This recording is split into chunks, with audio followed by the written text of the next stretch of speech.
In today's Formula 1 23 video, we are talking about traction, handling, setup changes and wet weather gameplay. A big thank you to EA for allowing me to get early access of F1 23. We're going to do race starts and we're going to compare the old game versus the new game here today. So guys, hopefully you like the sound of that in the background. We have some gameplay from Bahrain time trial with pretty much max graphic settings in the Red Bull, and we're going to basically use this video to give you guys all the information you want and need, and my feedback, thoughts and opinions on the handling and the traction and how the drivability this year has changed in the new F1 23 game. So guys, this is going to be the first of 3 videos and I'll have those going out over the next week or so. The next one will be on Sunday, so get subscribed to the channel guys for early exclusive access. I'm trying to reach 100,000 subs guys on my channel this year, so if you want to help me out,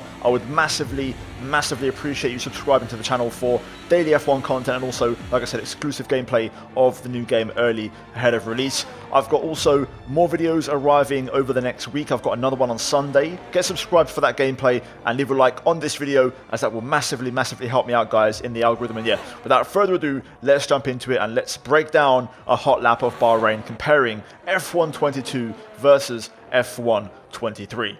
So we're going to jump into a comparison. On the left, F1 23, on the right, F1 22.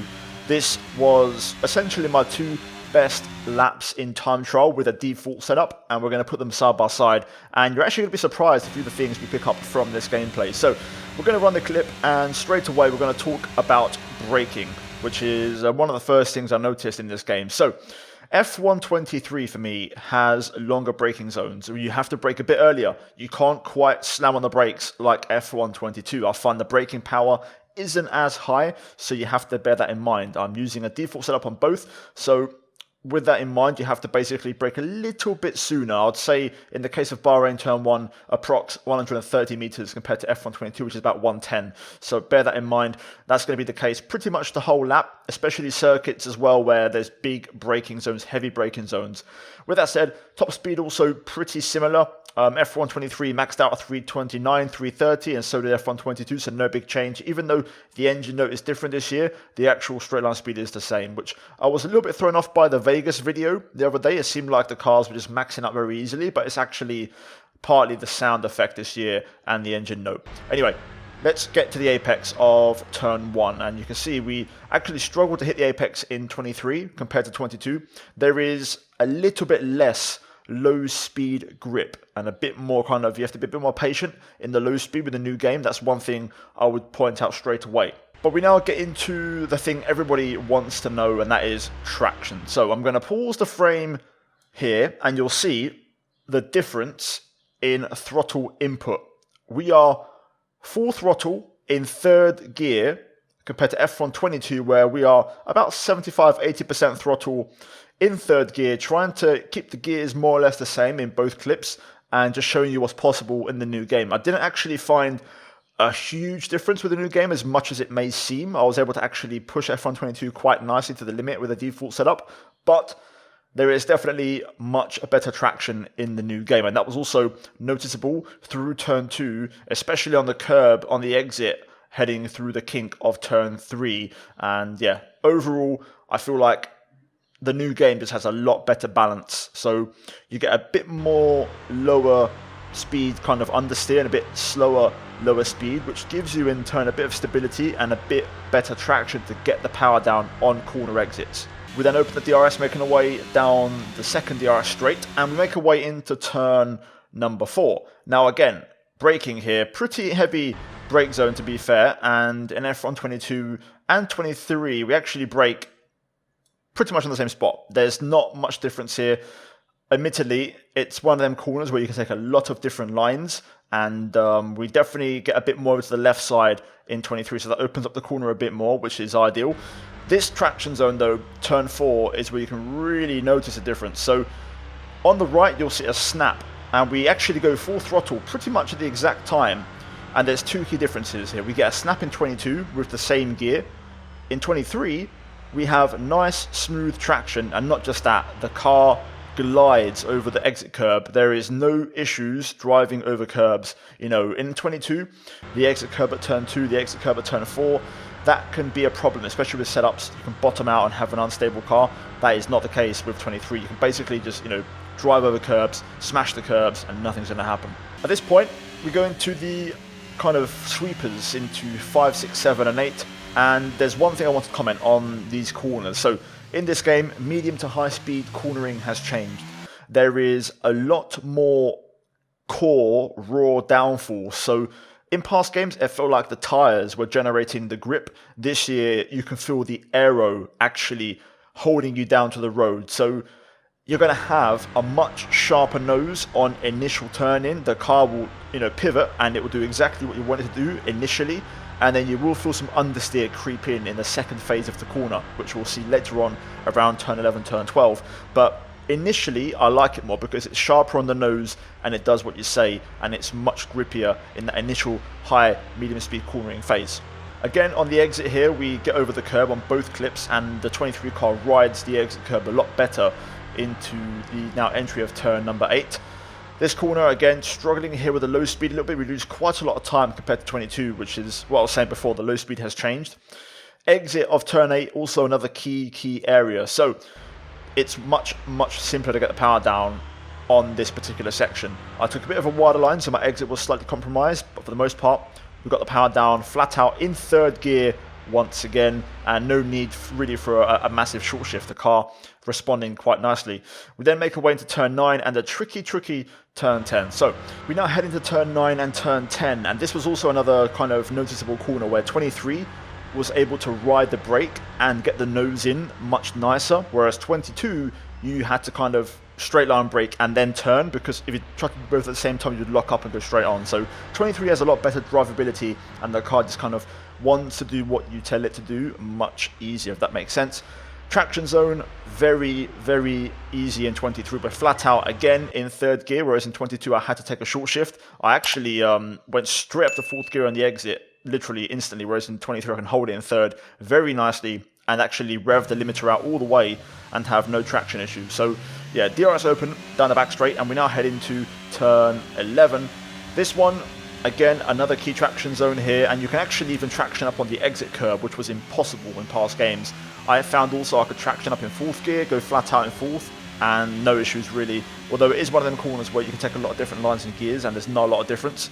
Then up the hill towards turn 12, easy flat, back end super stable, and then into 13. This is a very tricky corner. So this is one of the ones where that new kind of driving style really helps, because basically you can extend the braking zone and brake a lot later and deeper into the corner. And because you have that downforce in this game, when you turn, the nose just pivots and it goes straight to the apex. So you can actually get a much kind of nicer line and get a better exit, unlike 22 where you kind of want to dive in and get the apex early, get the turn in done at the apex, and then trope to drive off and get a decent exit. So in 23 it's much easier to get basically a more square corner where you go in nice and deep, brake and turn, and the car responds, and you can still drive off and basically floor it and have no traction issues whatsoever. So yeah, big plus there. And then now down to the final corner, which is the final kind of key point here, and you can actually take the esports line, which was really tough to do in 22. If you want to drive out on the curb, you can.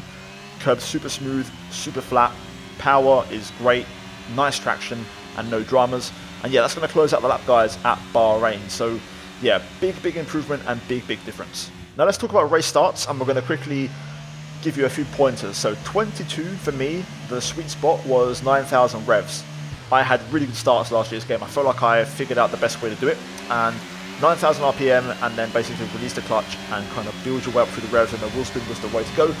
I tested out 23, and that seems to still be the case. That is the best way to get a good race start. However, there's a few differences. Number one, the throttle trace, the kind of curve, is different this year. 22 is much more linear in terms of when you put more throttle down, you get more revs, more RPM. In 22, it's quite level, quite mute, and then it kind of suddenly builds up quite quickly the more you put the power down. So you have to basically get on that balance and try and find that RPM sweet spot, which this year has increased. Last year it was pretty fixed at around 9,000.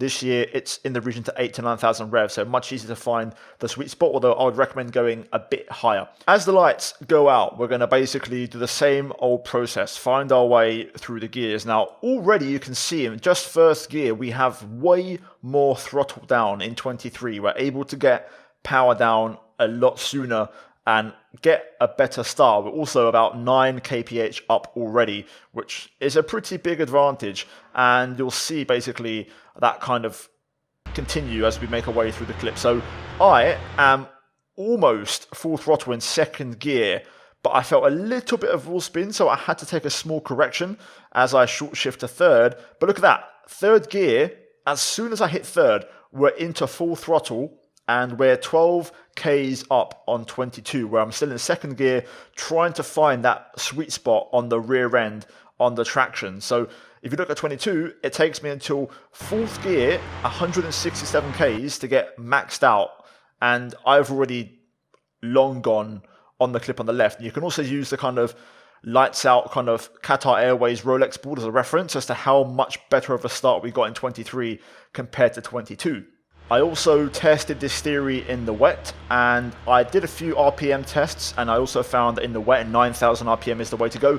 You could actually do a bit lower, but it takes a bit more finesse to make that work. But you could go down to 8,000 in the wet, and I think that has potential, but it's going to take a lot of practice and a lot of work. Anyway, we get away with 9,000 revs in the wet, and to be fair, it's very similar to 22. I found there wasn't a lot of difference in it. The wet conditions, are more or less the same. We have a slight moment in both clips where I have to correct the throttle. In 23, around 160 Ks.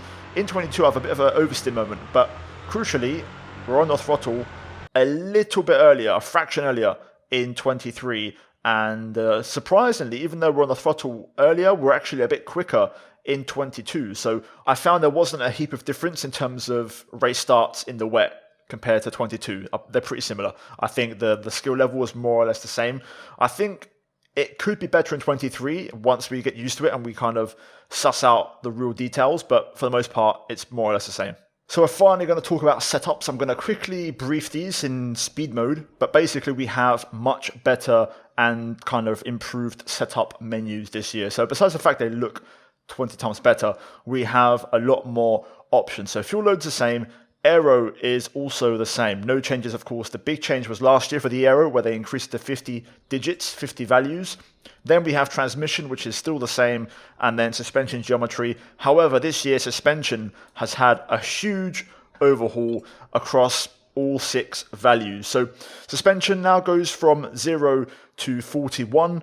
The roll bar goes from 0 to 21, and the ride height goes from 50 to 30. So much more flexibility and a lot more difference. And basically we're going to have way more detailed setups and way more intricate setups. Besides that, I would say the brakes are still the same, and also the tire pressures are a little bit different in terms of the way they work. The values are still the same, and the digits we have and the setup menu, but they're a little bit different in terms of how it could affect car performance. And this year it seems like higher front pressures, possibly even one side running different pressures to the other. We'll have to wait and see what happens there, but this year it seems like there's a lot more work that has to be done to really maximize the setup and find the sweet spot. So yeah, but there we go guys, I'm going to leave it there. Hopefully you enjoyed the video. I'm now going to basically play all of the clips in this one again without any talking, so it's just pure sound for you guys to enjoy, and also make your own judgment and conclusions from the footage you've seen. So yeah guys, hopefully you enjoyed it. Leave a like if you did, subscribe for more. Let's try and smash over 5,000 likes, and also subscribe to the channel because I'm doing daily content. Also the next video will be going out on Sunday, so you don't want to miss it. That will be regarding the controller, so stay tuned. And yeah guys, as always, a big shout out to the members. Check out the 2 videos at the end of the video that will be on screen, so go check those out. And yeah, hope you guys enjoyed it, and I'll see you in the next one. Take care, and let's goodbye from me.